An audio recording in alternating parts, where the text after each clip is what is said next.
বাইরের ওই নর্তকী তোমার কিছু দিবে না, তার কাছে দেওয়ার মতো কিছু নাই। তার যা যাওয়ার ছিল সে টাকার বিনিময়ে তা বিক্রি করে দিয়েছে। এই জন্য নর্তকী সুখ দেয়, বেহায়া নারী সুখ দিতে পারে, বেপর্দা নারী খুদার কসম সুখ দেয়। কারণ বেপর্দা নারী, বেহায়া নারী প্রতিনিয়ত তোমার চাইতে উত্তম পুরুষের দিকে তাকায় থাকে।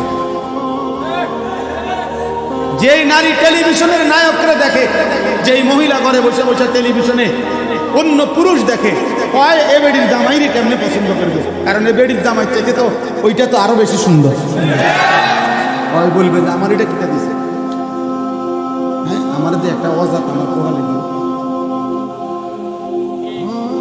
বলেন না, আমারে দিছে কি একটা আড্ডি ধরাইয়া, আর এই বেটা দেখো কি সুন্দর।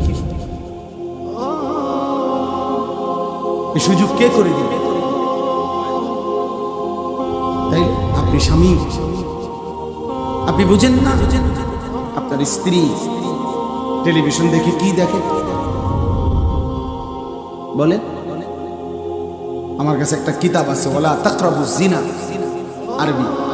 ওই কিতাবের মধ্যে আছে, বিশ্বাস করেন ওই কিতাবে আছে, ওই পুরুষের চাইতে কাপুরুষ, ওই পুরুষের চাইতে নিকৃষ্ট, ওই অভিভাবকের চাইতে নিচু নিকৃষ্ট মানুষ আর কেউ হইতে পারে না, যে দেখে যে তার স্ত্রী ছেলে মেয়ে টেলিভিশনের মধ্যে মোবাইলের মধ্যে একজন যুবক পুরুষ একজন যুবতী নারীকে জড়িয়ে ধরছে।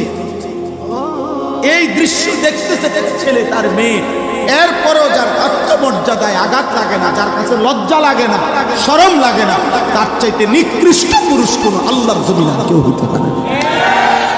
তুই বেটা কোনো ব্যাড হইতে না, তুমি কোনো ব্যাড হইতে না, তুমি কোনো পুরুষে না। স্ত্রী আমার, আর এই বেটি ওই বেড়ায় আরেক বেডিরে জড়ায় ধরে, আর আমার বউ এটা তাকায় তাকায় দেখে ঘন্টার পর ঘন্টা, আর এই অপদার্থ স্বামী মরে যাওয়া উচিত, মরে যাওয়া উচিত। লজ্জা থাকলে শরম থাকলে ভেঙে ফেলে নাই টেলিভিশন, আসার দিয়া ভাঙা ফেলে, ওই মোবাইল ভেঙে ফেলে।